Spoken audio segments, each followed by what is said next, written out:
नमस्कार,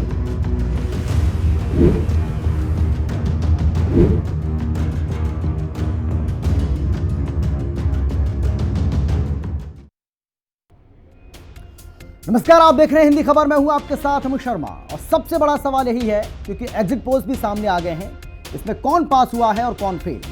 हम बात करेंगे यूपी में हुए 9 सीटों के उपचुनाव की, जहां पर ऐसा लग रहा है, अगर इन एग्जिट पोल्स पर भरोसा करें तो इससे ऐसा लग रहा है कि यूपी में अभी भी योगी मैजिक कायम है, मोदी मैजिक वहां पर अभी भी कायम है। झारखंड की अगर हम बात करें तो झारखंड में कांटे का मुकाबला है, और अगर हम महाराष्ट्र की बात करें तो महाराष्ट्र में महायुति की सरकार बन सकती है। यानी कि अगर इन तीनों ही राज्यों में, यानी कि यूपी की 9 सीटों पर जो उपचुनाव हुआ है उसकी बात करें, झारखंड की बात करें या फिर महाराष्ट्र की बात करें, तो लबोलबाब इन तीनों ही प्रदेशों का यह कहता है कि जहां यूपी में योगी मैजिक कायम है, तो महाराष्ट्र में महायुति की सरकार एक बार फिर से बनने जा रही है। यानी कि जो सरकार अभी चल रही है, जो सरकार अभी है मौजूदा वक्त में, वो सरकार यहां पर वापसी करती हुई नजर आ रही है। जबकि झारखंड की बात करें तो वहां पर कांटे का मुकाबला देखने को मिल रहा है। हालांकि एक दो एग्जिट पोल्स ऐसे भी सामने आए हैं जहां पर हेमंत सोरेन जो हैं वो एक बार फिर से झारखंड के मुख्यमंत्री बन सकते हैं। एक बार फिर से झारखंड की जो कुर्सी है मुख्यमंत्री के रूप में उनको मिल सकती है। लेकिन हाँ, ये निर्भर इस पर करेगा कि कांग्रेस पार्टी यहां पर किस तरीके का परफॉर्मेंस करती है। अगर कांग्रेस पार्टी अच्छा परफॉर्मेंस कर जाती है एग्जिट पोल्स के मुताबिक, तो यहां पर हेमंत सोरेन जो हैं वो एक बार फिर से सीएम की कुर्सी पर बैठ सकते हैं।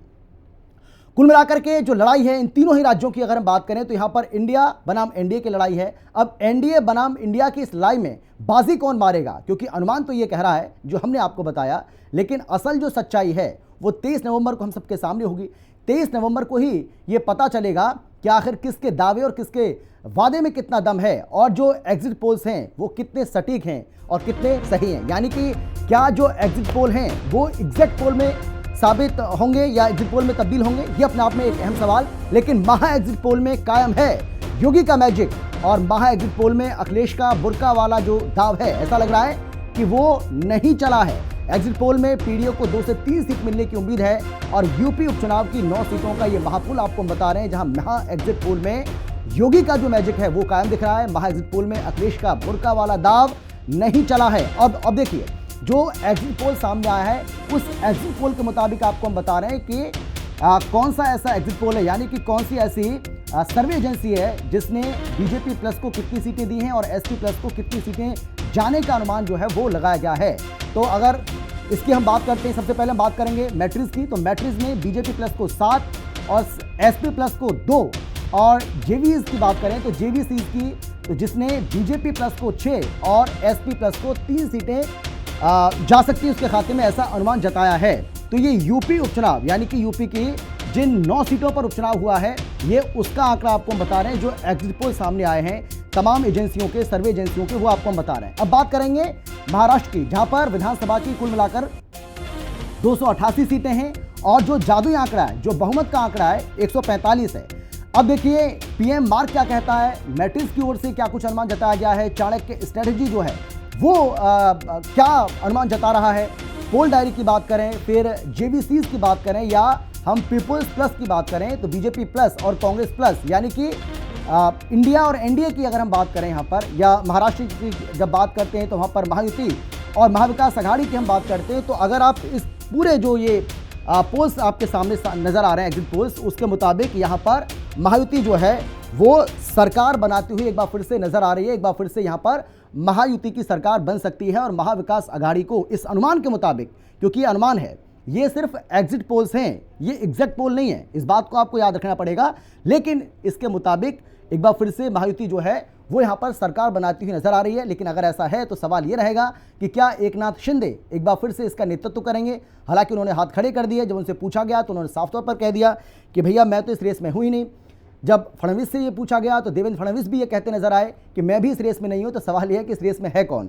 अगर जो एग्जिट पोल्स हैं, अगर वो एग्जैक्ट पोल साबित होते हैं, तो फिर इस सरकार का नेतृत्व कौन करेगा, ये अपने आप में एक अहम सवाल है। 3 खास मेहमान हमारे साथ मौजूद हैं, उनसे सबसे पहले आपका परिचय कराते हैं, उसके बाद चर्चा की शुरुआत करेंगे।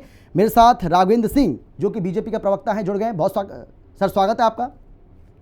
इसके अलावा हमारे साथ दीपक मिश्रा जी जो कि समाजवादी चिंतक हैं, वो भी हमारे साथ जुड़ गए हैं, आपका भी स्वागत है सर। और इसके अलावा हमारे साथ अजय शुक्ला जो कि वरिष्ठ पत्रकार हैं, वो भी हमारे साथ जुड़ गए। अजय जी, आपका भी बहुत स्वागत है। लेकिन सबसे पहले मैं राघवेंद्र जी आपके पास आना चाहता हूँ, और महाराष्ट्र से तो बहुत अच्छी खबर आपके लिए सामने आ रही है, जिसमें यह कहा जा रहा है कि महायुति जो है वो सरकार बना सकती है और एक बार फिर से आप सत्ता में वापसी कर रहे हैं। और अगर ऐसा है तो ये तो आपके लिए अच्छी बात है। तो मैं अग्रिम बधाई आपको दूं, या फिर आप 23 तारीख का इंतजार करेंगे? नहीं, जो आपकी इच्छा हो। जी। वह सरकार हमारी दोनों जगह बन रही है। महाराष्ट्र में भी बन रही है, झारखंड में भी बन रही है। और जो उत्तर प्रदेश में हम 9 की 9 सीटें जीत रहे हैं। हमारे नेताओं की विश्वसनीयता और लोकप्रियता आज की तारीख में देश में सबसे ज्यादा है। अमित जी, इस बात को आप भी अस्वीकार नहीं करेंगे। चाहे नरेंद्र मोदी जो हो, चाहे उत्तर प्रदेश के मुख्यमंत्री माननीय योगी आदित्यनाथ जी हो, ये लोग बहुत बेहतर नेता के रूप में उभर करके आए हैं। मोदी जी तो वैश्विक क्षितिज पर छाए हुए हैं। तो निश्चित रूप से इसका लाभ भारतीय जनता पार्टी को दोनों राज्यों में मिलेगा। उत्तर प्रदेश की 9 सीटें तो हम लोग बेबाक बिल्कुल निष्कंटक रूप से जीत रहे हैं। नहीं, पूरी 9 तो कोई नहीं दिखा रहा है, मतलब, लेकिन ये है कि आप गेन कर रहे हैं, आपको फायदा हो रहा है। क्योंकि अगर अब इंडिया और एनडीए के हिसाब से अभी भी अगर वर्तमान में आप देखेंगे तो 5-5 सीटें थी, 5 आपके पास थी और 5 उनके पास थी। लेकिन वहां पर समाजवादी पार्टी को, यानी कि जो इंडिया गठबंधन है, उसको वहां पर लॉस होता हुआ दिखाई पड़ रहा है और आपको वहां फायदा दिखाई पड़ रहा है। तो ये कह सकते हैं कि आप गेन कर रहे हैं। लेकिन अगर आप ये कहें कि क्लीन स्वीप आप कर रहे हैं, तो ऐसा तो नहीं दिख रहा है एग्जिट नहीं पोल्स में। नहीं, अब हम भारतीय जनता पार्टी के प्रवक्ता होने के नाते पूरे उत्तर प्रदेश में गया हुआ था। 9 की 9 सीटों पे हम लोगों ने ईमानदारी से काम किया हुआ है जी। कारण होते हैं जीत के। खाली खाली नारे देने से 27 के सत्ताधीश या इस प्रकार के नारे देने से कोई सरकार नहीं बनने वाली है, कोई सीट नहीं जीतने वाली है। तो उत्तर प्रदेश की जनता ने जो 9 सीटें जो है उत्तर प्रदेश में, वह हम लोगों ने बताया। हम लोगों ने राज्य में कितना विकास किया है, किस प्रकार से सुशासन के हम लोगों ने नए नए आयाम स्थापित किए हैं, सब बताए हैं। बुकलेट छपवा करके बंटवाई है। तो जनता का जिस तरीके से हम लोगों को 9 सीटों में प्यार मिला है, तो हमें उससे लेकर के हम आश्वस्त हैं कि निश्चित रूप से भारतीय जनता पार्टी को 9 की 9 सीटें जीतने वाली। ये जो एग्जैक्ट पोल है, इस प्रकार के हमें लग रहा है कोई इसकी आवश्यकता है नहीं जी। बता रहे हैं वो अपने हिसाब से, उनका गणित है, किस तरीके से उन लोगों ने इसका विश्लेषण किया होगा ये वो जाने। लेकिन हम लोगों ने जिस तरीके से विश्लेषण किया है, तो हमको पूरी की पूरी सीटें मिली। चलिए सर, ये कॉन्फिडेंस आपका बना रहना चाहिए, और उम्मीद करते हैं कि जो आप उम्मीद कर रहे हैं 23 तारीख को, क्योंकि नतीजे हम सबके सामने होंगे तो पता चल जाएगा। लेकिन ठीक है, कॉन्फिडेंस जो है वो बना रहना चाहिए, क्योंकि इससे जो कार्यकर्ता होते हैं वो कम से कम उत्साहित तो रहते ही हैं। दीपक जी, मैं अब आपके पास आना चाहूँगा। मेरा सवाल आपसे ये है कि अगर इन तीनों ही प्रदेशों की हम बात करें, खासतौर पर यूपी की हम बात करें, जिन 9 सीटों पर ये उपचुनाव हुआ है, भाई समाजवादी पार्टी तो वहाँ पर लॉस उसको हो रहा है, नुकसान होता हुआ दिखाई पड़ रहा है। जहाँ समाजवादी पार्टी ये लगातार दावा कर रही थी कि क्लीन स्वीप करेंगे, 9 की 9 सीटें हम जीतने वाले हैं, बीजेपी डरी हुई है, योगी जी डरे हुए हैं, इनकी बिल्कुल नहीं चल रही है। लेकिन ये जो अभी एग्जिट पोल सामने आ रहे हैं उसमें तो ऐसा कुछ दिख नहीं रहा है। देखिए, जो एग्जिट पोल है, ऐसा नहीं है कि संकेत तो देता ही है, लेकिन फिर भी एग्जिट पोल हमेशा एग्जैक्ट पोल हो, ये जरूर। अभी देखिए, लोकसभा चुनाव में क्या था, गैर भाजपाई उत्तर प्रदेश में गैर भाजपाई खेमों को, जिसमें मुख्यतः समाजवादी पार्टी है और ही रेखांकित करने योग्य पार्टी है, तो उसको कितनी सीट दी जा रही थी? कहीं 10, कहीं 5, कहीं 12। लेकिन परिणाम क्या हुआ? उत्तर प्रदेश की महान जनता ने समाजवादी पार्टी, समाजवादी खेमे को, गैर भाजपाई खेमे को भाजपा से ज्यादा मत भी दिया उसने। तो एग्जिट पोल पे इन तस्वीर को देखकर बहुत उत्साहित होने की आवश्यकता नहीं है हमारे भाजपा। 2 दिन रुक जाए, परिणाम आ जाएगा और परिणति पता चलेगी। प्रश्न यह है कि भाजपा को उत्तर प्रदेश की जनता वोट क्यों दे? ऐसा कोई कार्य तो उन्होंने किया नहीं। जब इनकी सरकार बनी थी तब उत्तर प्रदेश अर्थव्यवस्था के मामले में तीसरे स्थान पर था और मात्र 2 लाख करोड़ रुपए का अंतर था हमारे और तमिलनाडु के बीच में।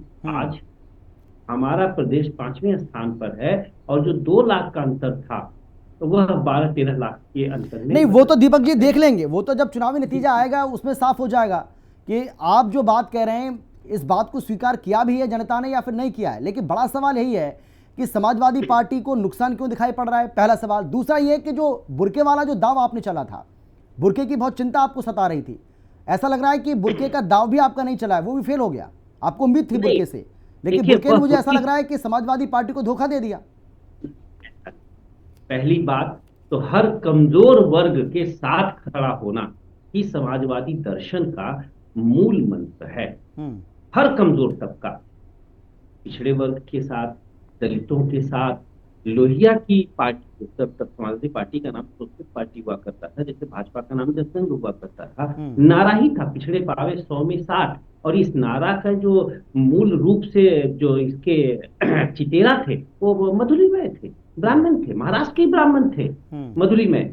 और इसको सर्वाधिक जो मूर्त रूप दिया ज्ञानेश्वर मिश्र ने दिया, जो समाजवादी पार्टी के राष्ट्रीय उपाध्यक्ष और संस्थापक रहे नेताजी के साथ। तो भारतीय जनता पार्टी बुनियादी तौर पे जी झूठ बोलती है, तो उसके झूठ के भरम में सब आ जाते हैं, हम भी आ जाते हैं। ये तो भरम में रहते ही हैं, इनका काम ही है भरम में रहना और भरम में लोगों को उलझाए रखना एक मरीचिका में। और कभी कभी मीडिया के साथी भी आ जाते हैं, जैसे उत्तर प्रदेश उत्तर प्रदेश में जब लोकसभा के चुनाव हुए थे तो भी यही भ्रम कायम था। एग्जिट पोल बता रहा था कि भाजपा यहाँ से 60 है, 70 है, एक एग्जिट पोल ने तो 75-76 से भी आगे बढ़ा दिया था। लेकिन परिणाम जब निकला तो क्या हुआ। ठीक है, ठीक है सर, मैं लौटूंगा आपके पास। बिल्कुल सही बात है। अभी हमने क्योंकि हरियाणा में भी देखा, हमने जम्मू कश्मीर में भी देखा, हालांकि जम्मू कश्मीर में तो वही जो बताया जा रहा था या जिस तरीके के एग्जिट पोल सामने आए थे वही देखने को मिला, लेकिन हरियाणा में चूक हो गई और हरियाणा में पासा जो है वो बिल्कुल पलट गया। और उसके बाद देखा हमने किस तरीके से वहाँ पर भारतीय जनता पार्टी ने एक बार फिर से प्रचंड बहुमत के साथ सरकार बना ली, वो भी तीसरी बार। हालांकि दूसरी बार में प्रचंड बहुमत तो नहीं मिला था, चूक गए थे, लेकिन जेजेपी का साथ मिल गया तो सरकार बना ली थी। खैर आगे बढ़ते हैं। अजय जी, मैं आपके पास आना चाहूँगा। अजय जी, सवाल ये है आपसे मेरा कि किस तरीके से आप देख रहे हैं तमाम जो एग्जिट पोल्स सामने आए हैं, वो ये एग्जिट पोल्स ये कह रहे हैं कि झारखंड में कांटे का मुकाबला है, महाराष्ट्र में मायावती की सरकार वापसी कर रही है, और यूपी का जो उपचुनाव है उसमें कहानी ये है कि यहाँ पर योगी मैजिक कायम है। आपको क्या लग रहा है, आप कैसे देख रहे हैं? देखिए, मैं जिस तरीके से अपने 30 साल के कैरियर में पहली बार ये देख रहा हूं कि यदि मैजिक है तो पुलिस का इस तरह से इस्तेमाल क्यों हो रहा है, मतदाताओं को क्यों रोका जा रहा है, क्यों जिस तरीके से एक जाति विशेष के लोगों को, धर्म विशेष के लोगों को जिस तरह से रोका गया, उसके वीडियो सारी जगह सर्कुलेट हो रहे हैं। चुनाव आयोग ने भी 7 पुलिसकर्मियों को सस्पेंड करके उस पे बाकी लोगों पे, कई 1 दर्जन लोगों पे कार्रवाई करने का आदेश दिया है जी।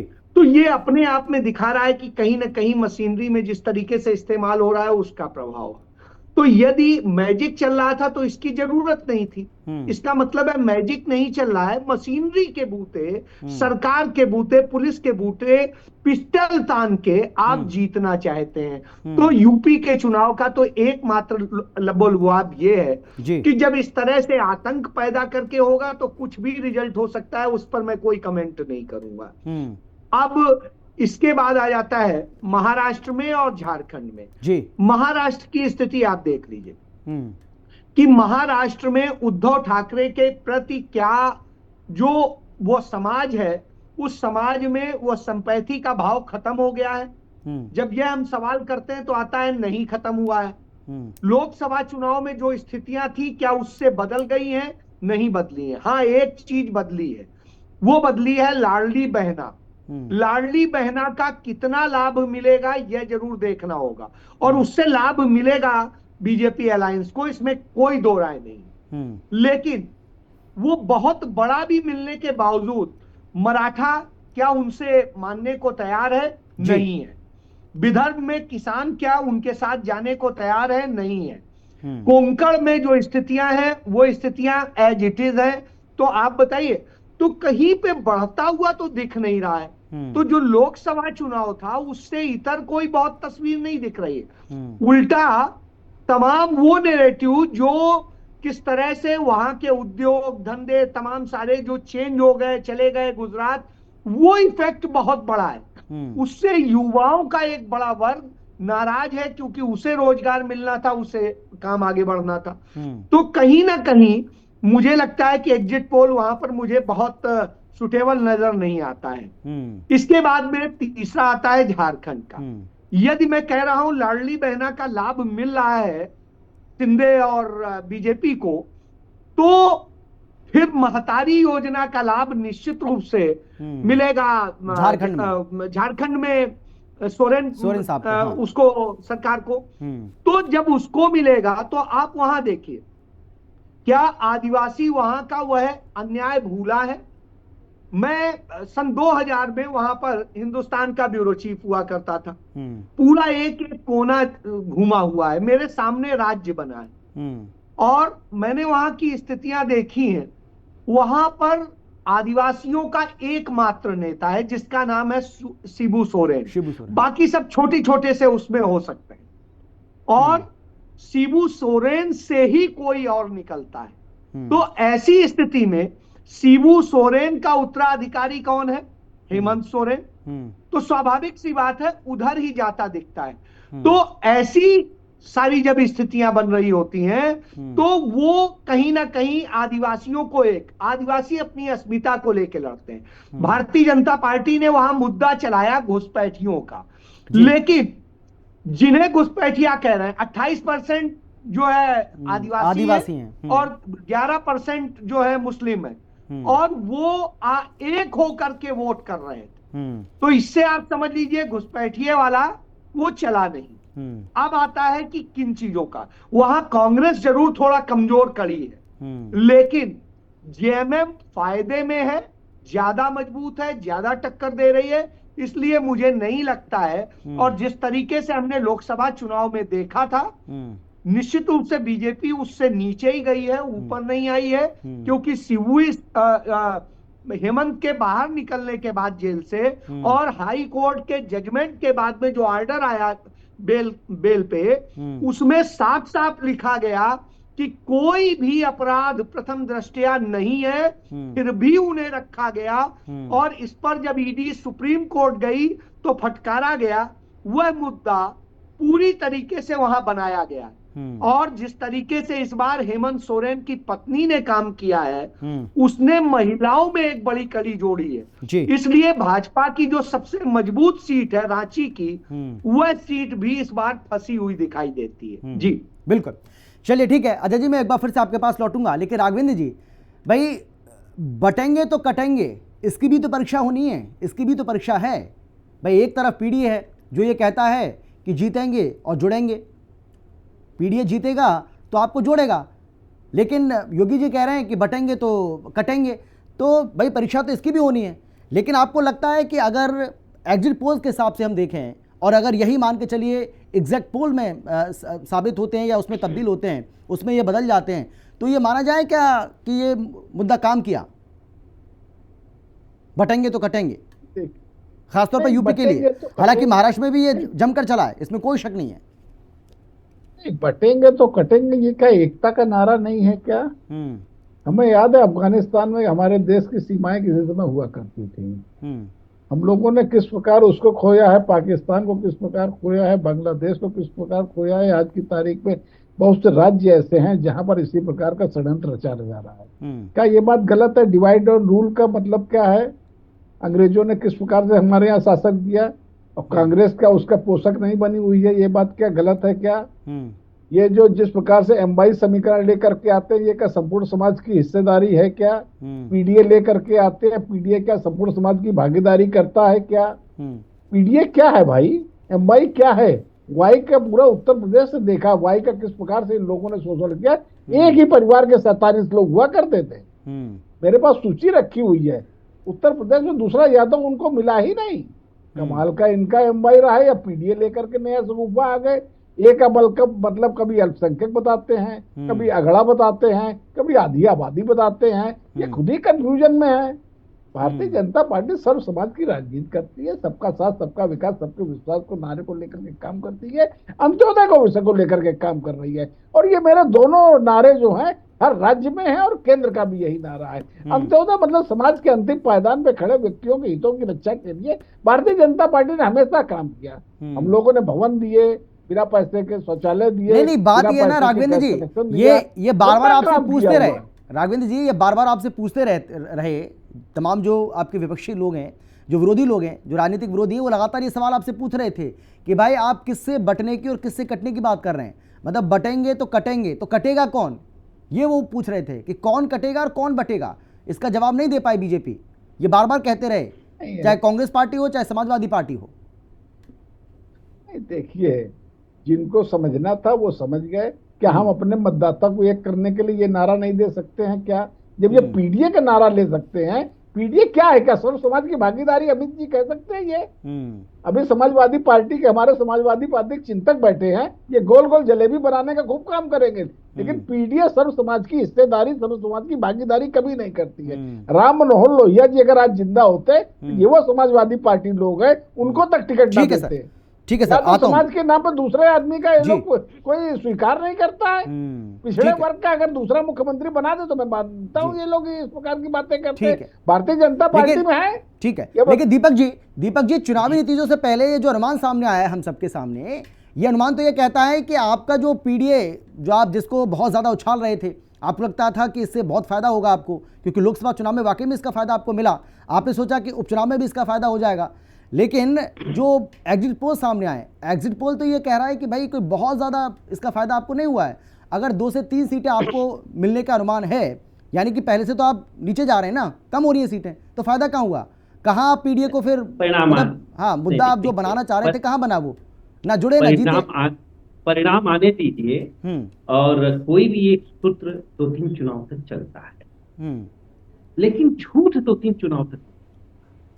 जैसे हमारे राघवेंद्र जी निसंदेह अच्छे व्यक्ति हैं, निसंदेह में ये एकात्म मानव दर्शन में भी यकीन करते हैं, राष्ट्रवाद को भी ये जानते हैं, लेकिन क्या राष्ट्रवाद विभक्त अवधारणा है? भारतीय राष्ट्रवाद से भारतीय राष्ट्रवाद की बात। हमारे मुख्यमंत्री जी, हमारे सूबेदार जी कटहरी में जाते हैं, डॉक्टर राम मनोहर लोहिया की जो जन्मस्थली है, कर्मस्थली तो उनका पूरा भारत, पूरा विश्व था, वहां क्या कहते हैं कि अखिलेश जी जिन्ना की जयंती मनाते हैं। आप पत्रकार हैं या राघवेंद्र जी ही हैं, मोबाइल के हाथ में है, मैं अपनी पारी में चुप हो जाता हूँ। यह एक तस्वीर दिखा दे जहां जिन्ना को अखिलेश जी माल्यार्पण कर रहे हो या सपा जिन्ना की जयंती मना रही, ये झूठ है। दूसरा सबसे बड़ा आप बताइए, इस तरह के झूठ बोलने की आवश्यकता ही क्या है जब आप विजेता हो? बड़े का छोटा अपराध भी बड़ा और छोटे का बड़ा अपराध भी छोटा होता। आप मुख्यमंत्री होकर ऐसी बात बोलेंगे, जब हंसाई करेंगे हमारे क्योंकि सर समय मेरे पास बहुत कम है। अजय जी आपका आखिरी कमेंट। अजय जी, आपने दोनों को सुना, आपने राघवेंद्र जी को सुना, आपने दीपक जी को सुना। भाजपा को अशफाक उल्लाह खान क्यों नहीं याद आते, जिन्ना ही क्यों याद आते? ठीक है सर, ठीक है। हाँ अजय जी, मुझे लगता है कि जिस तरीके से कहा जा रहा था, एक बड़ी चीज है इस चुनाव में जो सबसे बड़ा फैक्टर गायब है, वो जो मोदी मैजिक की बात की जाती थी वो नहीं दिखाई दे रहा है। और जिस तरीके से पूरे, यदि हम सभी जगह को देखें तो जिस तरीके सभी जगह कॉमन फैक्टर नहीं है। महाराष्ट्र में कटेगा बटेगा चला नहीं, उसका खुद बीजेपी के नेताओं ने भी विरोध किया, बीजेपी के सहयोगियों ने भी विरोध किया, और जो वहां पर किया गया घुसपैठिया और दूसरी चीजें की गई, उसका प्रभाव दिखाई। बिल्कुल अजय जी, मैं चाहता था कि आप अपनी बात को पूरा करें, लेकिन मेरे पास समय बिल्कुल नहीं है और समय मुझे इसकी अनुमति दे भी नहीं रहा है। बहुत धन्यवाद आप तीनों का मेरे साथ जुड़ने के लिए, चर्चा में शामिल होने के लिए, अपनी अपनी बात रखने के लिए। तो जो इंडिया है वो इस बात से खुश हो सकता है कि भाई ये जो पोल्स आते हैं, इस तरीके के जो एग्जिट पोल्स होते हैं, ये तो गलत भी साबित हो जाते हैं, क्योंकि हरियाणा चुनाव में हमने ऐसा देख लिया है, तो वो भी लड्डू की तैयारी कर सकते हैं। दूसरी तरफ एनडीए है, एनडीए इस बात को लेकर खुश हो सकता है कि भाई मायावती की सरकार वापसी कर रही है, झारखंड में कांटे का मुकाबला है, तो हो सकता है कि कांटे के मुकाबले में हमारी नैया पार हो जाए। और यूपी उपचुनाव को लेकर तो वहां पर एज दिखाई पड़ी रही है बीजेपी को, तो ज़्यादा दिक्कत होनी नहीं चाहिए, यानी कि एनडीए वहां भी जीतता हुआ दिखाई पड़ रहा है और वहां पर इंडिया के ऊपर भारी पड़ रहा है। लेकिन असल नतीजे 23 नवंबर को आएंगे, तो 23 नवंबर को आप हिंदी खबर के साथ जुड़ जाइएगा। सुबह से ही लगातार पल पल की जो अपडेट होगी, जो मेगा कवरेज है, वो यहाँ पर आपको देखने को मिलेगी। कौन जीत रहा है, कौन हुआ पास और कौन हुआ फेल, ये आपको पता चल जाएगा। फिलहाल इतना ही, देखते रहिए हिंदी खबर।